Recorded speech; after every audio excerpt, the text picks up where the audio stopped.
Good afternoon, ladies and gentlemen, and welcome to the AFC Energy Investor Presentation. Throughout this recorded presentation, investors will be in listen-only mode. Questions are encouraged and can be submitted at any time using the Q&A tab situated on the right-hand corner of your screen. Simply type in your question at any time and press send. Given the significant attendance on today's call, the company may not be in a position to answer every question it receives during the meeting itself. However, the company can review all questions submitted today and will publish those responses where it's appropriate to do so. Before we begin, we'd like to submit the following poll, and if you could give that your kind attention, I'm sure the company will be most grateful. And I'd now like to hand over to Adam Bond, CEO. Good afternoon.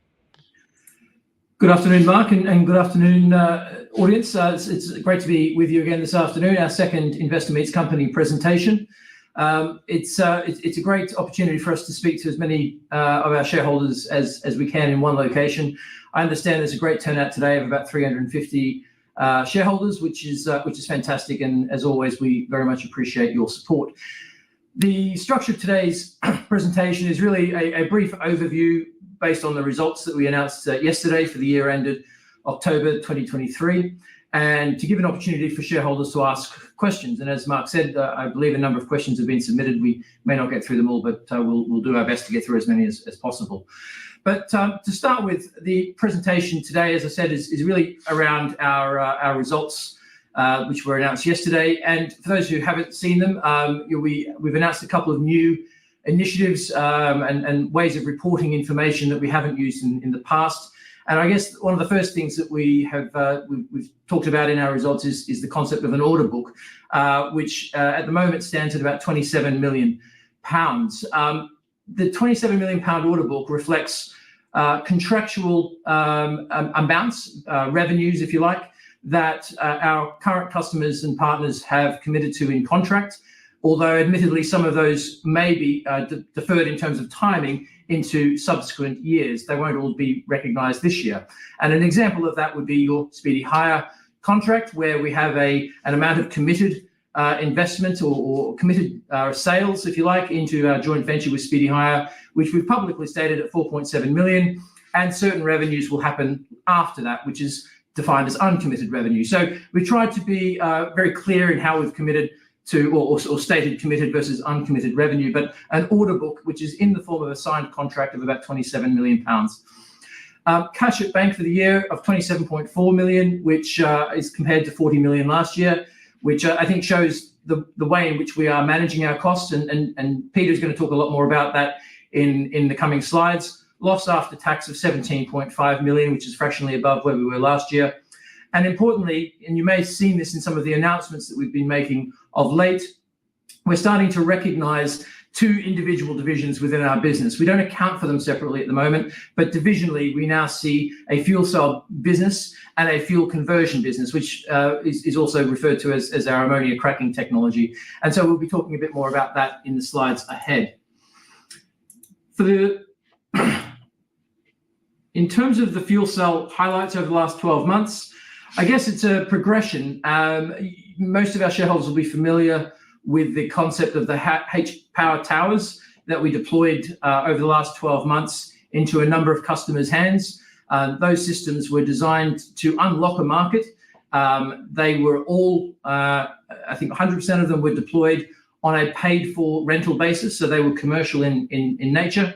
And as part of that process of deployment, we received invaluable feedback into our engineering and technology teams on how the technology can be evolved into a larger scale product which the market is demanding. One of the bases of the H-Power tower deployment model was, as I said, there to unlock a market. And through the types of customers that we received inquiries from, many of you will have heard when we talk about a list of qualified inquiries. A lot of those you'll see were the companies that we deployed systems into the hands of over the course of the last 12 months, who are also customers of Speedy Hire. And it was through the success of that deployment year, if I can call it that, where we garnered enough interest from the industry to drive Speedy Hire into a joint venture with us to basically capitalize on not only our technology platform, but also the great positioning that Speedy Hire have in the UK plant hire market as it relates to, for example, generators. So during the year, we assigned our heads of first heads of agreement, heads of terms with Speedy Hire. That was announced middle of the year, and then just after the year end, that culminated in the signing of our first joint venture with them, which was Speedy Hydrogen Solutions. And for those who follow the social media side of things, you will have seen that we deployed our first generator into the hands of Speedy Hire last week in Liverpool as part of their expo in Liverpool to their customers, which was exceptionally well received. And that's you see a photo of that in the final slide there on the right. During the year, we also have been working quite studiously on the ABB system, 200 kilowatt S Plus series.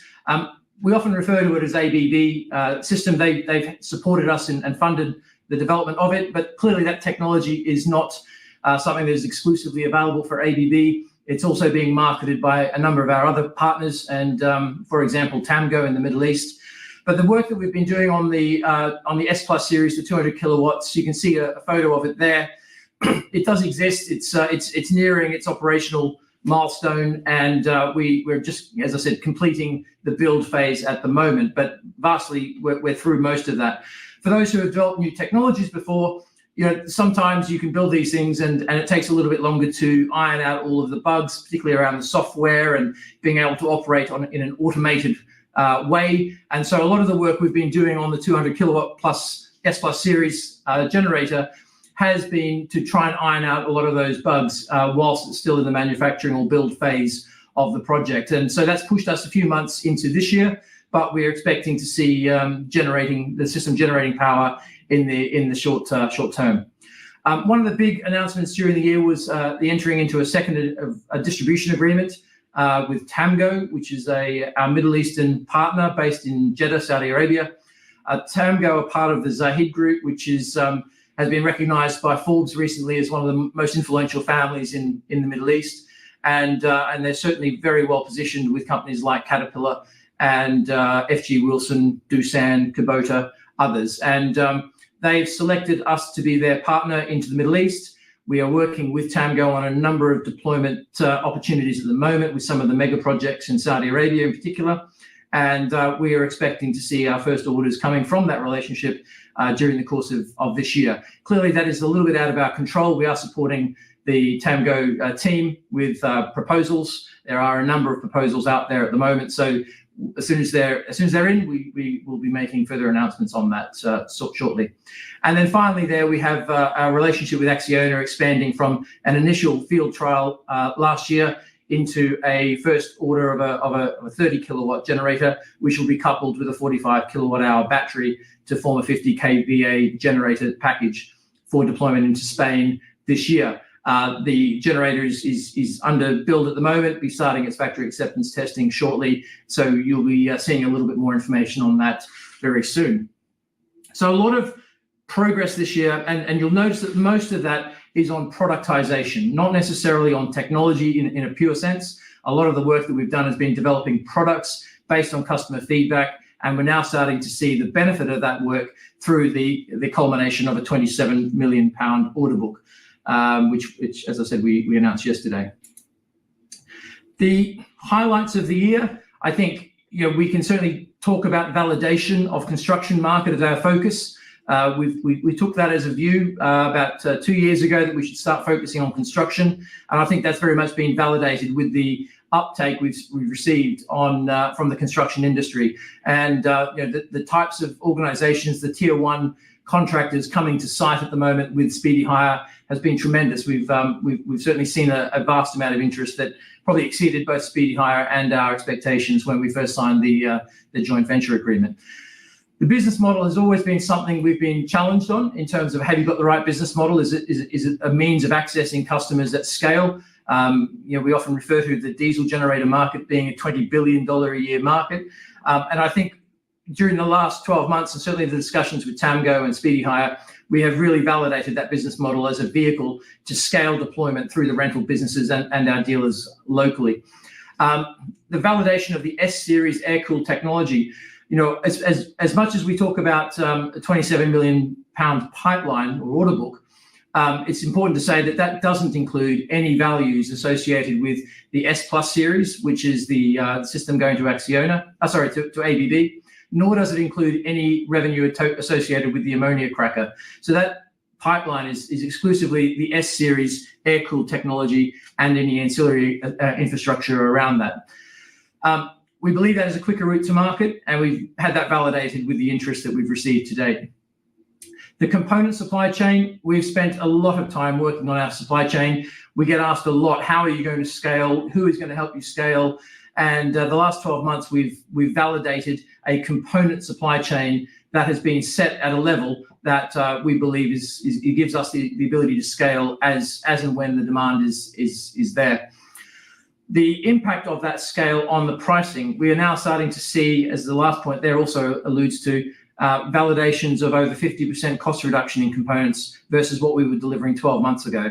And that 50% is just a starter. There's certainly a lot of scope to further reduce costs, bringing the capital cost of our generators down to levels which is more commensurate with generators in the market today.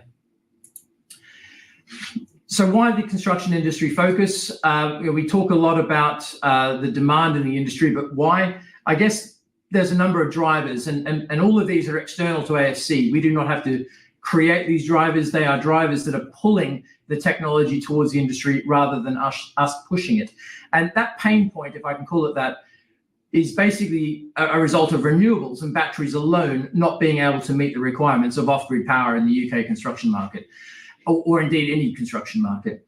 The tender requirements for decarbonised solutions are now vast. We're now seeing examples where up to 30% of tenders are requiring decarbonised solutions as part of their evaluation criteria. That's something that particularly is being seen in government contracts. Emission regulations are driving technology choice. Obviously, you have to meet certain emission standards. We see that as we drive cars through London, through the ULEZ. That same pressure is being applied into the construction and off-grid power market. You're now only able to purchase new Stage 5 generators, which are significantly more expensive than previous generators because they add in catalytic converters, they add in platinum, they add in certain aspects which drive cost higher at a point where our costs are coming down. So we are becoming more cost comparable against new latest technologies in diesel.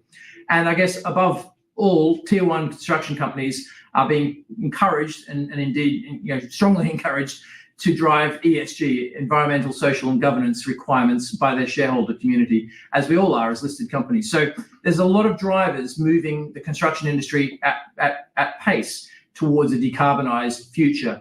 And so that pain point is not only UK based, but it's also global, which means we have a very good global market in which we can position ourselves to exploit. Some examples of that, if those of you who are familiar with the HS2 project, you will see there a diesel-free plan, building a net zero future, which was published just over a year ago, which talks about no use of diesel on HS2 sites by 2029. These are targets that are no longer being set by reference to 2040, 2050. They're this decade, and they're 5 years away. If you think about how many diesel generators are on construction sites for HS2, you'll know that alone is quite a decent market. The Lower Thames Crossing, which is a tunnel being built under the Thames or drilled under the Thames, is a multi-year project, multi-billion pound project, which is looking to replace around 20 million litres of diesel. And most of that is going to be met through the adoption of hydrogen. So again, a massive opportunity for us just in 2 projects. And you can see how government, and particularly these large infrastructure projects, are driving towards the immediacy displacement of diesel. Our scaling up of technology, our focus has very much been on third-party contract manufacturing. We've stated that publicly before. There are 3 key sub-assemblies to our H-Power generators. You've got the fuel cell stacks, and we're currently working with contract manufacturers at the moment. Some are actually in the office today, and we're talking about how we are going to scale up the production of stacks and the components of those stacks into the thousands of generators worth over a period of years. And I don't want to give the impression that's going to be this year or next, but it's certainly something that we're aspiring to looking forward. The fuel cell modules, we're in advanced discussions with world-class manufacturing groups on that particular module. That is basically the stack and the balance of plant around that stack. And then the generator canopies, which is the canopy that looks like a diesel generator, I guess. We're in discussions with a number of suppliers around that. That tends to be a little bit more metal bashing, less technology driven. And so that is likely to be, we likely look at a number of different suppliers across different regions, depending on where the demand ends up being. So you can see there, we're covering the Middle East and UK and Europe in particular at first instance. So we're well progressed with those. But in terms of the components that make up those sub-assemblies, we're talking to suppliers now that are able to deliver 1,000 generators plus worth of components. If you can't meet that sort of standard, then they don't tend to form part of our immediate supply chain, or at least our strategic suppliers. So thus far this year, the scale up that we've delivered with our partners has seen costs reduced by over 50% on those key components of the fuel cell. So we're now starting to see the benefits of scale, and that benefit will become more prominent as our scale up continues. And I guess the qualification of those suppliers, if you think about every key component that goes into a fuel cell, you don't just take the first one you buy off the shelf. You buy them, you test the quality assurance, you run them within the component, within the module themselves, to make sure they work to the specification. That's quite a timely and both a large investment of time and resources. And 2023, we saw the company AFC invest a lot of time and resources in the qualifications of our supply chains to position us for scale. So there's been a lot of work done this year, not only on the product, but on the mass scaling up and preparedness for scale up and manufacturing, and engagement with the industry as to why we believe we've got the right business model in the right industry at the right time. On the ammonia cracker front, which is an area which is probably a little bit less known and understood, we have spent a bit of time working with industry, and certainly shareholders have probably heard this before. But hydrogen is a great fuel, and that is the core of our business. But it can be difficult to move around in significant volumes, often using vehicles like the trailer you see in the image there. But ammonia is one of the most widely traded commodity chemicals on the planet. I believe it's the second most produced at the moment, used predominantly in agriculture. It's transported widely, and it is a hydrogen carrier fuel. So hydrogen is part of the ammonia mix along with nitrogen. And just in those two images there, you can see a 40-foot tube trailer versus a 20-foot ammonia tank. That ammonia tank probably carries enough hydrogen to fill 8 to 9 of those hydrogen tube trailers. So when you're talking about logistics, the cost of logistics is one of the key determinants of the economics of hydrogen and our fuel cells. And so we believe moving towards a generator that's able to use both hydrogen where it's available at a reasonable cost, but also ammonia and cracking it on site provides us with diversification of hydrogen supply to meet the demands of our clients. A lot of people we speak to don't actually know what a cracker looks like, and crackers are not new as a technology. You can see there on the left, ethylene and naphtha crackers, which are currently in place around the world today. You get a sense of the scale of these crackers. The types of technology within an ethylene and naphtha cracker are different to an ammonia cracker, but you can see that one of those larger scale crackers is unlikely going to be seen as an alternative to a refueling station for a truck. At a local Shell service station, for example. It's unlikely to be seen as something you could put on a temporary basis, a construction site, to generate hydrogen from ammonia. And so what we're trying to do, and what we are doing, is distinguishing what is currently the market's view on what a cracker is and its footprint with something that is, as you can see there in the render there, a 40-foot shipping container, which basically produces 400 to 500 kilograms of hydrogen per day.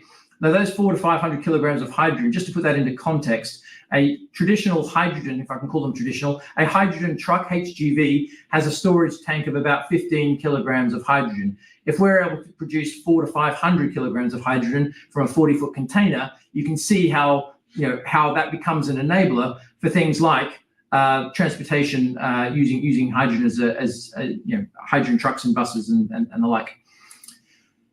So during the year, we've our cracker team have invested a lot of time and money in the modularization of this technology. And you can see on the left-hand side there a photograph of the cracker, its purification, and what you can't see is a compressor which is currently being installed.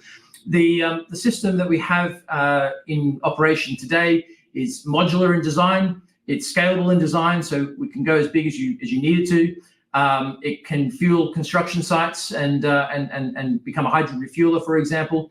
But it unlocks also the global trade of hydrogen, which we're now starting to see hydrogen being moved around the world in the form of ammonia, where it has to be uncracked or cracked at the point of arrival into Europe or Asia.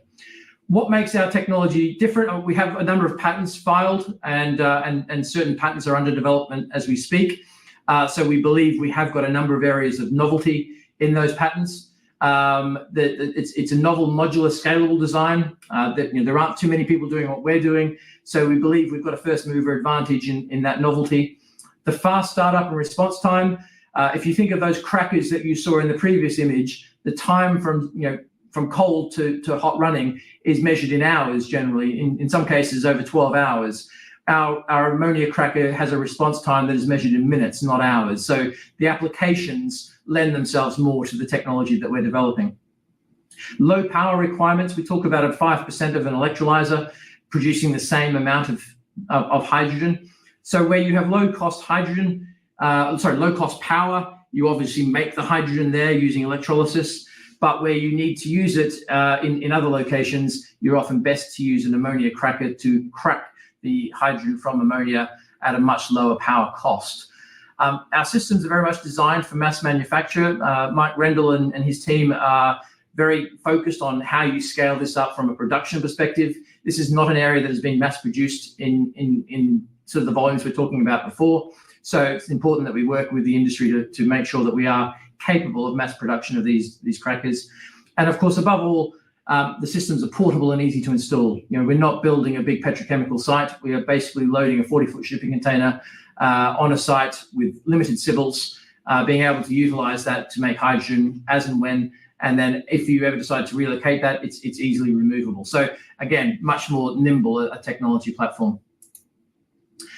The cracker itself, it sort of resembles, and what you can see there on the left, that's a little bit larger than a Coke bottle, as those who have heard me talk about it before.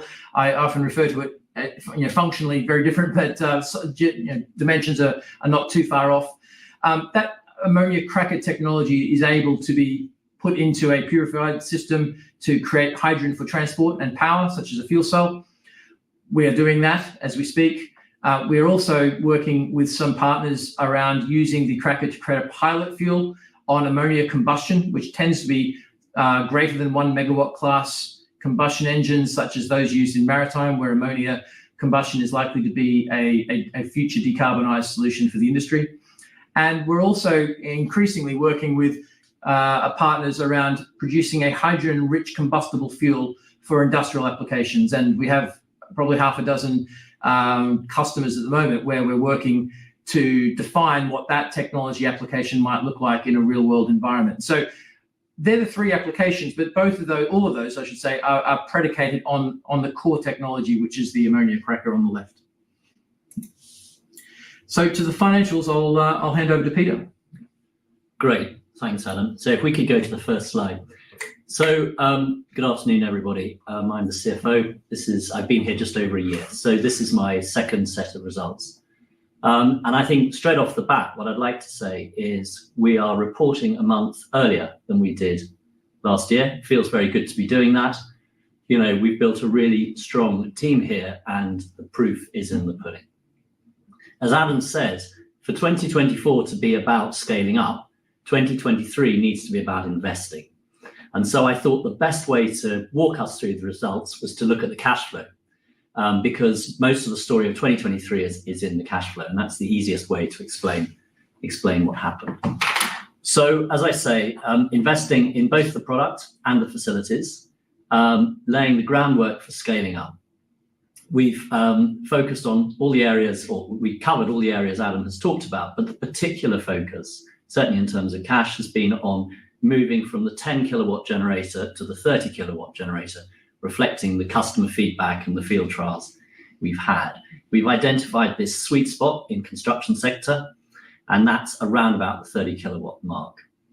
So I think the two main points to bring out are Cash flow from operations, the outflows have increased by a couple of million, from 15 million to 17 million. And that's essentially an increase in staff costs, 2.1 million. And I'll cover that a bit more later. Overall, however, cash outflows have reduced by 2.4 million.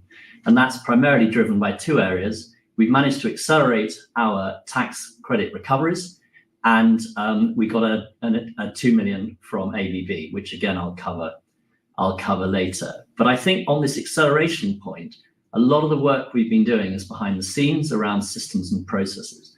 And the best way to manage your cash and get maximum value is more efficient processes and systems. And as I say, had we not done that, we would not be sitting here a month earlier than last year. Thank you. Okay, so in terms of operational readiness, the reason this is so important is we can outsource, and outsourcing is a key pillar of scale. But we do also need the abilities in-house, not to work at scale, but to set a baseline and to guide our outsourced partners. Knowing what we're doing is the best way to get the best out of our outsourced partners. So really the main thing here, as I say, staff costs have increased by 2.1 million from 7.5 to 9.6. And that's been largely driven by an increase in average employee headcount, 77 to 113. But if you look, the average cost per employee has actually dropped from 77 to 68. We've got more people on the shop floor, if you like. We've beefed up our engineering, our manufacturing, and our purchasing, all three critical to a successful scale up. And essentially about a third of those costs can be recouped in the R&D tax credits. Thanks. Okay. As I say, there was a sort of a double bubble in 2023, 4.1 million of cash received versus 500,000. And so I've just broken that down so you can see how that picture has evolved over the years. And then back to the investments. So leasehold improvements, 2.7 million last year, and some related equipment, but essentially leasehold improvements, 1.6 million this year. So essentially the work is done. We've got the facilities, we've got the floor space. We're doing a lot of work now on setting up the floor space, so we'll have workstations and we can move the units through the facility at the sort of rate we need to do to hit our revenue targets. The other thing that sits within the investing and financing activities line is the ABB relationship. And again, last year, we received £2 million from ABB, £600,000 in respect of warrants accounted for in equity. But more interestingly, in terms of looking ahead, the balance of that, the 1.4 million, is sitting in deferred revenue. And that will be earned out over the course of up to 10 units from ABB. There'll be a discount for each of the 10 units. And obviously that's an incentive for ABB to keep coming back for more. And then finally, the question I always get, so I always like to deal with this one head on, is cash burn. There's a number of things going on here. One of the things is obviously as we've moved through 2023 and into 2024, there's less cash going out the door in respect of R&D, and there's more cash going out the door in respect of the inventory buildup. That inventory buildup is then turned into product, which is turned into sales and receipts. And so in the first 4 months of 2024, we've already invested 2.6 million in inventory buildup. So in the reports, we've given the February cash position of 18 million, which is a movement of about 9 million. About half of that 9 million is capex or inventory buildup. It's balance sheet. The balance is the sort of the operational cash burn. And so I put these two lines in here. So the average monthly operational cash burn, 2022, 1.3, 23, 1.5, first 4 months of 24 back down to 1.3. So actually pretty steady. You know, as Adam says, we're staying on top of the expenses and the cash. Interestingly, if you adjust that line for the tax credit receipt that we'll get during 2024, that isn't in that 1.3, the cash burn drops to 1.1. So we're in good shape cash is under control. And I've seen a lot of questions in the pack about sort of fundraising the future. What does that look like? And we'll come to that in a minute. But essentially, I think the sort of points to note, as I say, cash is under control. We're delivering on what we expect, and those are the numbers we were expecting to see when we set the budgets last year. The market is difficult at the moment, but the market is very definitely open, and we're getting a lot of interest. And this shows that we've still got time, we still have options, so we're in a good position. And I think that's probably the best way to end the results. Thank you. Thanks, Peter. So last couple of slides before we move to questions and answers. The outlook.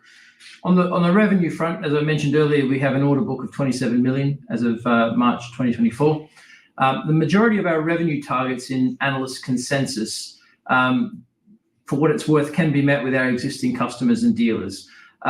We are on target to meet our analyst consensus revenue forecasts, and we continue to be encouraged by the demand that we're seeing from the likes of Speedy Hire, Acciona, and others. The revenue forecasts are heavily weighted, as I mentioned earlier, on air-cooled fuel cell technology. So in our revenue forecast for this year, we're not assuming any revenue from the 200 kilowatt generator with ABB, nor are we expecting any revenue from the cracker. Obviously, that can change. We can accelerate some of those items, but at the moment, we feel it prudent to exclude them from the forecasts. In 3 years' time, we're targeting over 200 generators annually of product. That's not necessarily all 30 kilowatts, so please do not just divide 30 million by 200 to get a cost of good. There are different sizes in those, but that's where we're targeting about 200 generators to achieve over 30 million of sales. And one of the questions we get asked a lot is, I think it was a phrase that we used last year around hockey sticks and hockey stick curves. We're sitting at, as you saw in the results, a few 100,000 revenue this year. Moving to approximately 6 million next year, or the year that we're currently in, moving then to another number, which is sort of double that and then over double it again. So you're starting to get a growth of revenue, which resembles a hockey stick, hence the reference. We don't control the share price, unfortunately, but in terms of revenue and generating sales, we're mirroring what we would call a hockey stick curve for the years that follow. And as I mentioned there earlier, no sales are expected from ammonia crackers this year. The outlook is very much focused on delivery. As Peter said, we've spent money this year. We've invested money preparing for delivery. We've accumulated now an inventory position, which now is being converted into product, which will be converted into revenue. Some of that inventory is being spent. Others, obviously, we'll continue to buy for emerging demand. The actual delivery of the first 30 kilowatt generators to Speedy Hydrogen Solutions, we've seen the first system reach our factory acceptance test.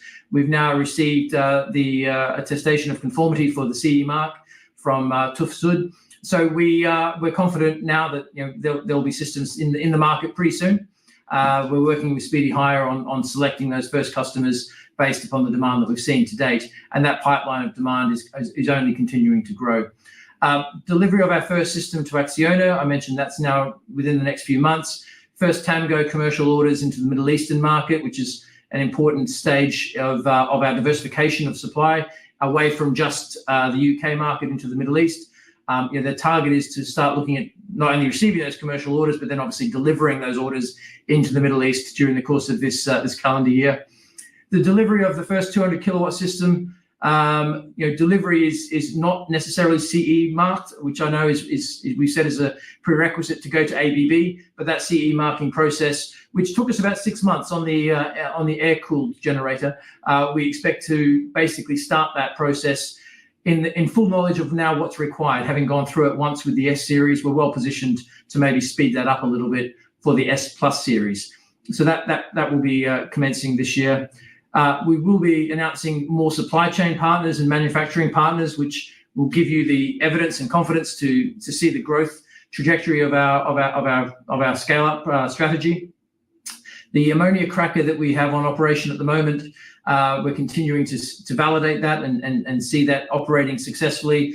which is actually now becoming a bit of a point of interest for our partners to come and visit, see it operating, see how it works, understand how it might work in their application or in their jurisdiction. And so we're regularly receiving partners coming through the door on the ammonia cracker at the front. And so as a result of that investment over the last 12 months in our, what we've described as the world's largest modular ammonia cracker, we're now expecting to see announcement of development and deployment partners during the course of this year, with revenues obviously to follow in subsequent years. So hopefully that's a fairly coherent progression of first systems in the field, fuel cells in particular, then moving in towards market deployment with our customers and our distributors, into now growing and actually delivering on that investment over the last few years into a business where revenues are projected to grow over the coming years. And I think that's the conclusion of the slide deck. So on that note, thank you for listening, and look forward to your questions. That's great. Adam, Peter, thank you very much indeed for updating investors. And as you say, you've received a number of questions throughout today's presentation. Thank you to John, Kurt, Steve, Rob, Christian, and a whole bunch of other investors for submitting their questions live, and also to everybody for their engagement, and for those of you that submitted your questions ahead of the event. So look, let's dive straight into it, if I may, Adam. I'll combine a couple of questions here. Is there any interest in producing in the USA, taking into account the tax incentives when selling and renting internationally? And perhaps an add-on, are you planning to expand into Ireland? Okay, so starting with the US, the US in terms of temporary plant hire is probably the largest market in the world. We are and do have discussions with some of the big plant hire businesses in the United States. The tax incentives that have been announced through the Inflation Reduction Act recently tend to focus more on the availability of green and blue hydrogen, so the production of hydrogen, not necessarily the consumption of it, which is what we're focusing on. So it will mean the fuel gets cheaper in the United States. I think the US is projected to have the lowest cost hydrogen in the world based on the subsidies that are received, which then makes it a more viable technology to be deployed into that market. So short answer in the US is it is a market we will look at. It is a market we have got inquiries from.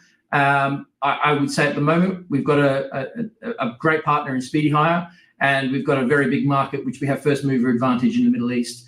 They are our immediate focuses, and I'm reluctant to go too far, too wide, too quickly, because what that will see is our cash burn accelerate.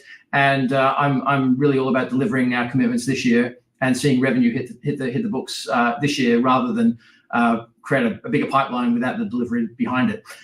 In terms of Ireland, yes, the relationship with Speedy Hire includes Ireland. They have exclusivity over Ireland. I know there have been some inquiries from Ireland, both on the fuel cell and the cracker front. So we are working with potential Irish customers. Do we have a strategy that's dedicated to Ireland? No, but we're certainly not excluding it from our pipeline. That's great, thank you. What are the contrasting benefits of the air-cooled and liquid-cooled versions, and why do you need both? So there's an hour-long answer to that question, which I'll try and condense into 30 seconds. Look, at the end of the day, the two are positioned for different scales. So our air-cooled is designed for a 10 to 50 kilowatt range, coupled with a battery, which gets you to around the up to 75, 80 kVA mark. And then our liquid-cooled is designed more for the 100 kilowatt and above. So the two don't necessarily overlap then. They're complementary to each other, hence the need for both.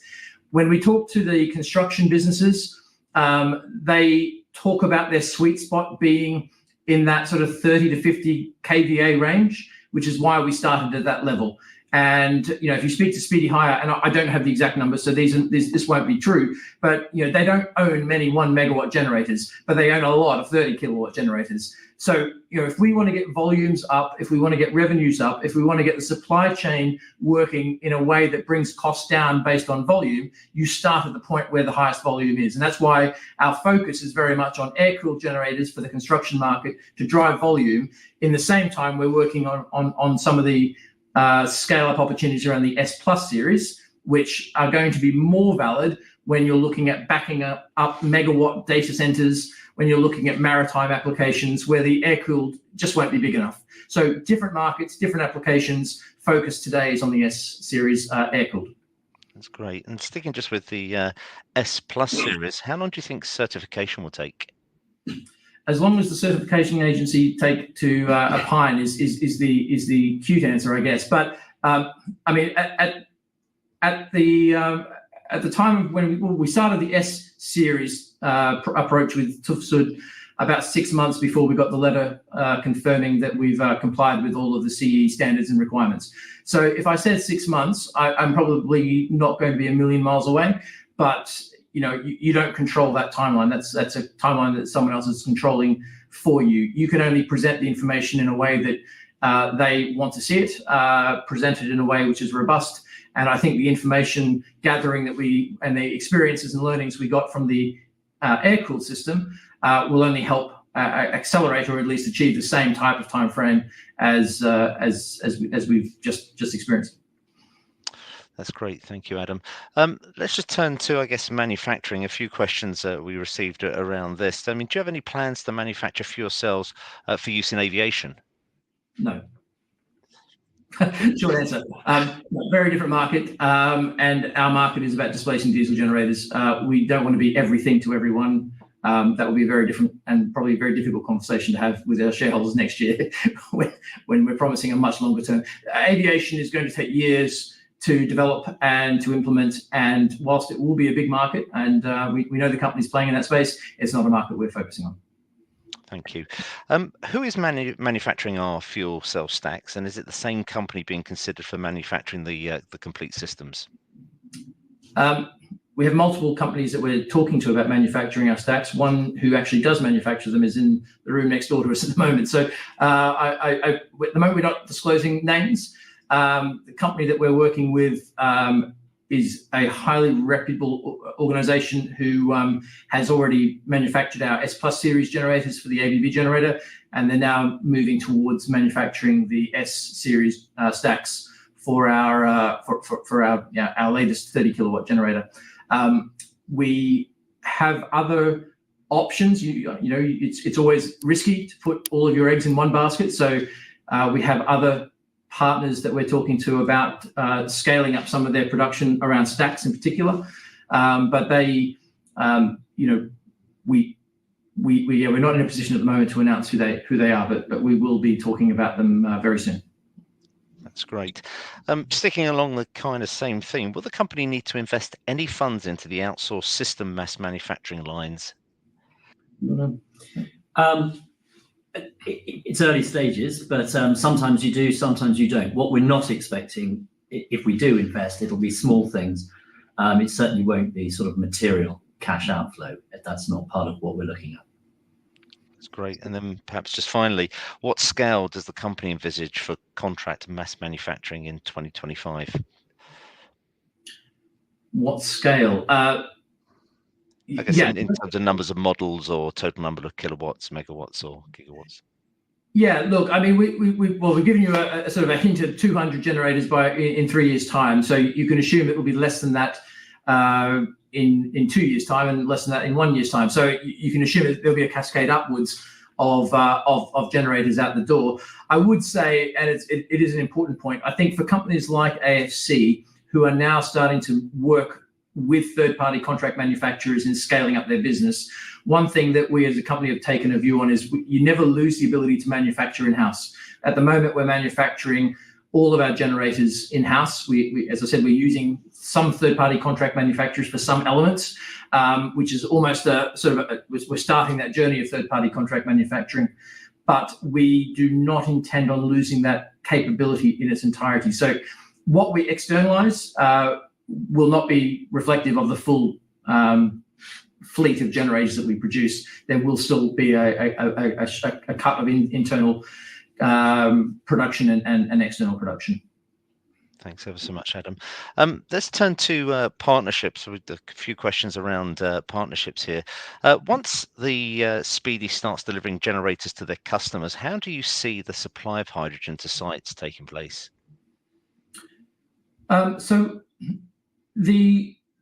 one of the reasons we like the 30 kilowatt generator size is it doesn't require tube trailers of hydrogen to be delivered to site daily to replace fuel that it has been consumed the day before.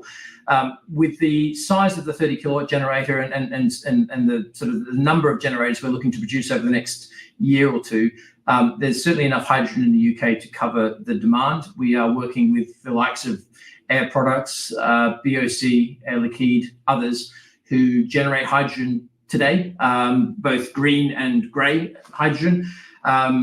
So we have the ability to source hydrogen for those projects. We will procure that on behalf of the Speedy Hire joint venture on the basis that we know the producers. We are able to order potentially larger volumes and get better pricing on those hydrogen supplies.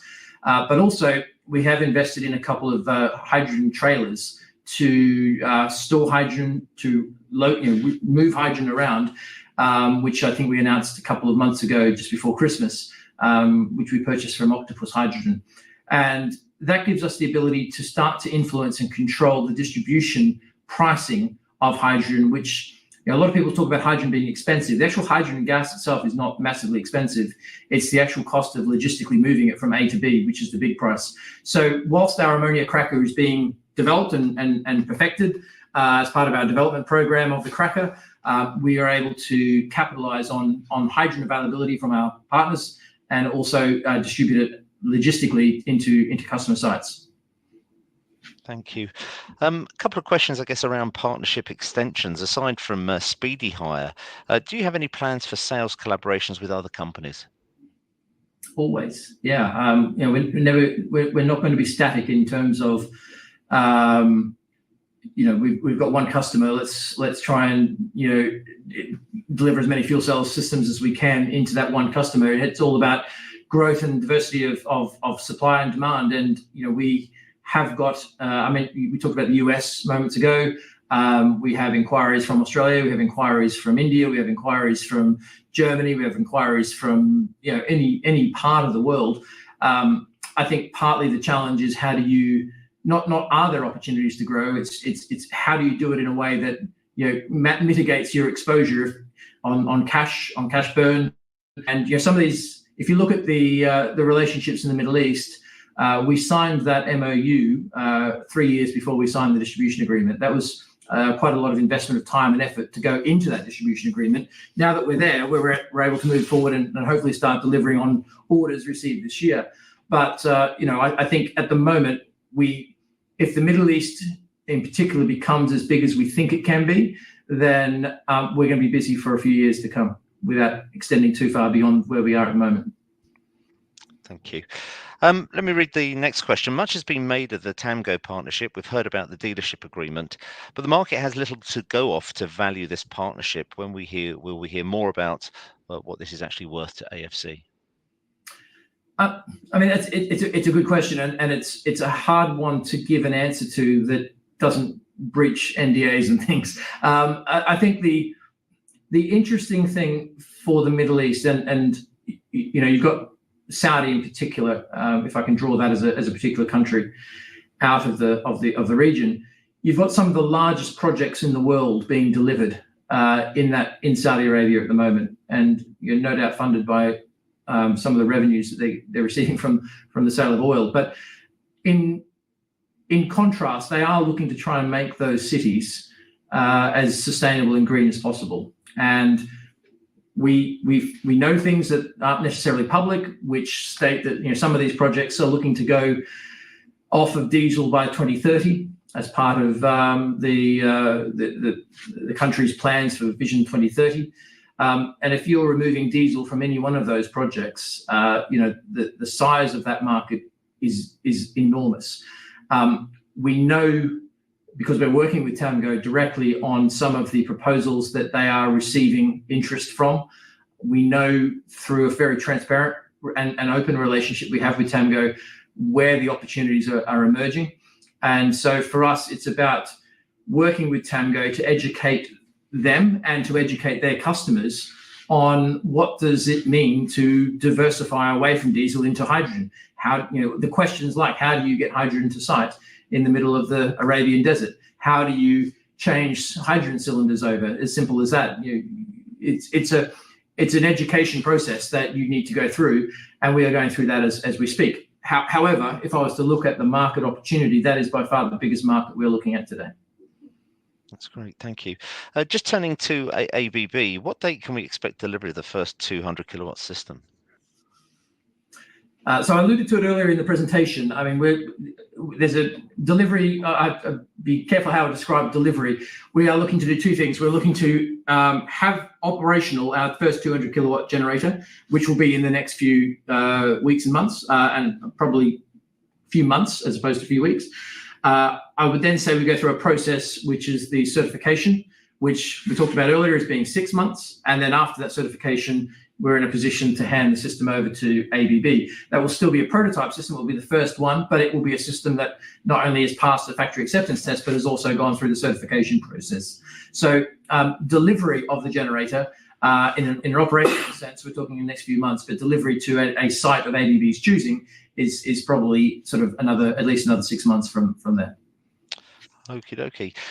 Let's turn to cracker. In the results regarding the ammonia cracker, you say that we're reviewing options to capitalize on this unrealized value. Do the options include a sale of the part of the business, or what other options are there? There are lots of options, and this is probably not the right forum to talk about those options in public. What we are very much aware of is when we speak to investors, whether it's a private investor or whether it's an institutional investor or whether it's a strategic investor, everyone understands the concept of displacing a diesel generator with something that is green and provides functionally the same outcome. So that's an easy sell, if you like, or an easy proposition to understand. Once we start talking about ammonia crackers and the role that it plays, those who are producing large amounts of ammonia, those who are looking to consume large amounts of hydrogen, those who are au fait with the global trade of hydrogen will tend to understand the opportunities around the ammonia cracker technology. And were we a private company, we would see a very different valuation being attached to the technology than if we are part of a public company. So there are opportunities that we can look at to try and drive value into a cracker business, which is probably a little bit more early stage in terms of its not only development as a technology, but also its deployment. And how you value that, we are obviously privy to some of those opportunities and the scale of those opportunities, but most of that we can't talk about without giving away some form of confidentiality or maybe even intellectual property around the application and use cases of the fuel of the ammonia cracker. So it's difficult to quantify a market value in the company. However, we do know from discussions with industry that the value of that cracker is well in excess of the current market cap of AFC Energy. So when we look at it in that light, you've got to say, well, there's got to be something we can do to create value in that technology, which is not currently seen in the share price. And these are the options that we're looking at and evaluating as a board, as a management team, and at the right time we'll sort of advise on what we've concluded. Thank you. Just turning to financials, I guess. When does AFC aim to break even? A question that I probably wouldn't answer. I would happily defer this to Peter, but I mean, I think the challenge is a lot of the revenues that we are generating today are covering materials costs. We've got a lot of overheads we need to cover. We are going to grow still in some areas, and your reinvestment back into manufacturing, into your people, into your facilities, it doesn't stop when you first sell your first generator. So for us, we have different scenarios when we may achieve break even, but we're not looking at it being in the next year or two. That's for sure. I don't know if you have anything to add to that, Peter.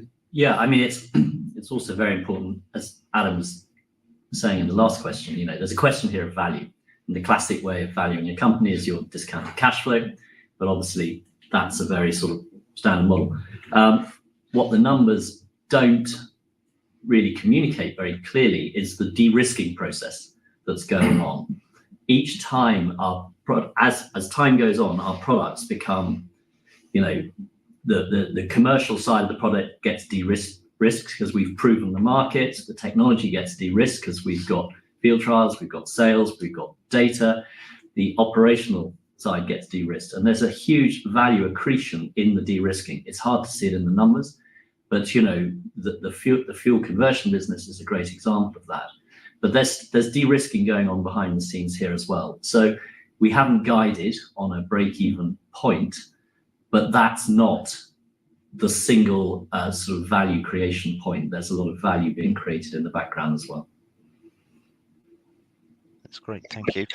Has the board considered moving to a full UK listing, or perhaps a listing on NASDAQ to attract more institutional demand? Well, I mean, first off, you don't have to be on either of those two markets to attract institutions. We're on AIM, and we get a lot of institutions coming down to site, and they all love what they see. So you don't have to move to attract the institutions. NASDAQ, for the most part, if you're on NASDAQ, the assumption is you'll have a market cap minimum $500 million US, usually closer to $1 billion US. So, I know this is very topical at the moment in terms of, does one get better valuations moving to the States? And we've all seen what's happened at ARM and so on and so on. But I think where we are right now, we go back to Adam's point. If we deliver on the pipeline on the backlog we've got, the order book, if we're delivering on the order book that we've currently got, and building that order book has to be our priority at the moment. And frankly, I think moving around and paying a lot of money to advisors and et cetera, is not how we're going to drive the value. We're going to drive the value by delivering on that order book and growing the business that way. I would add to that we have more institutional investors in AFC today than we've ever had before. And obviously we're not main board listed. We don't need to be main board listed. It doesn't guarantee you an uplift in your share price, in your market cap.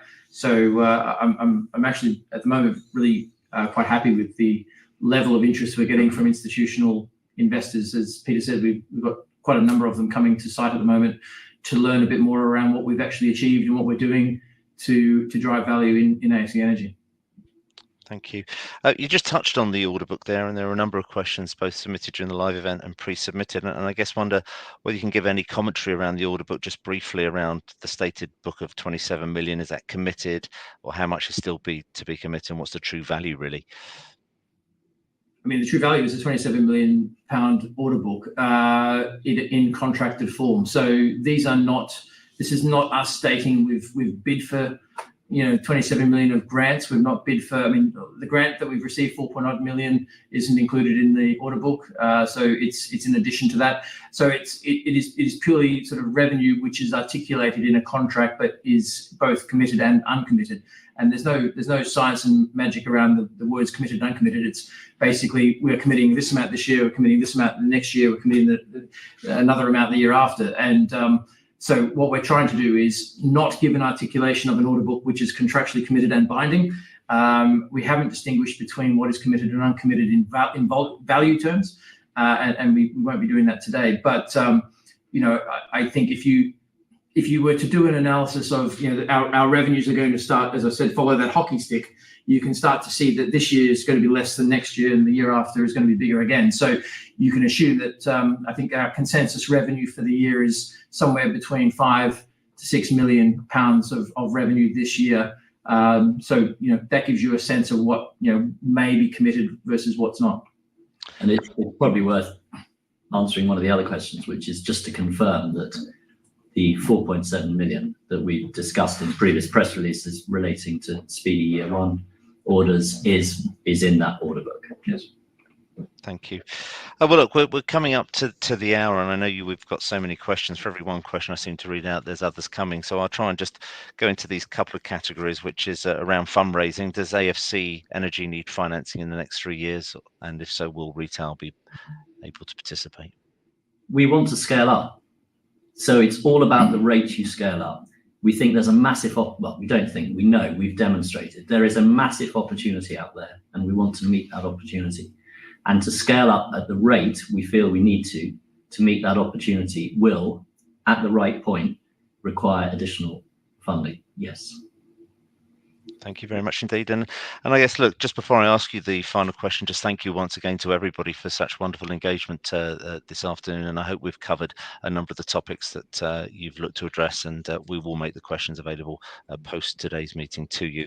But I guess the final question maybe that people would like to hear about is, I guess, what are your views on the current share price? It was one of the questions that we had ahead of the event, but maybe we could finish on that. Well, you'd be upset if I didn't answer in the way that I'm going to answer it, and that is it's clearly well below what we believe the price should be at this point in time. We have achieved, our last fundraiser was done at around 64p, and we're a mile ahead of, as a business, on where we were at that point in time. Does that mean the 64p was correct? No, it never is. It was a point in time. But if you look at the scope for growth, if you look at what the analysts, both house analysts and external analysts, who we don't pay a fee to, are saying what the value of the business is, it's substantially higher than what it is today.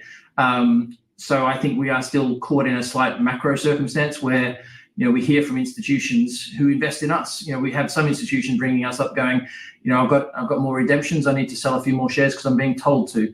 And I think for those who don't know, there's been 33 consecutive months where capital has left the UK capital markets. It is a dire position to be in as a UK capital market at this point in time.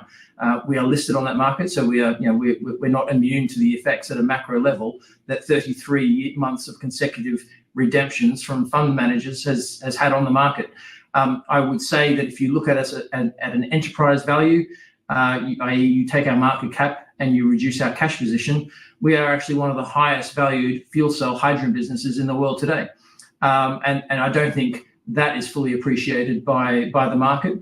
But I'm but one person who has a view. The market is much bigger than just me. So I would say yes, we are undervalued, but I think that will correct itself in time. And I look forward to speaking to shareholders at that point. Well, that's very, very kind, and thank you very much indeed for your time, Peter, and for your time and for being so generous with the questions that we've hopefully been able to address today. On that basis, all that's left for me to say thank you, and if I could ask investors please not to close this session, as we'll automatically redirect you for the opportunity to provide your feedback in order that the company can better understand your views and expectations. This may take a few moments to complete, but I'm sure will be greatly appreciated both by Adam and Peter. So on behalf of AFC Energy PLC, would like to thank you for attending today's presentation, and I wish you all a very good afternoon. Thank you. Thank you.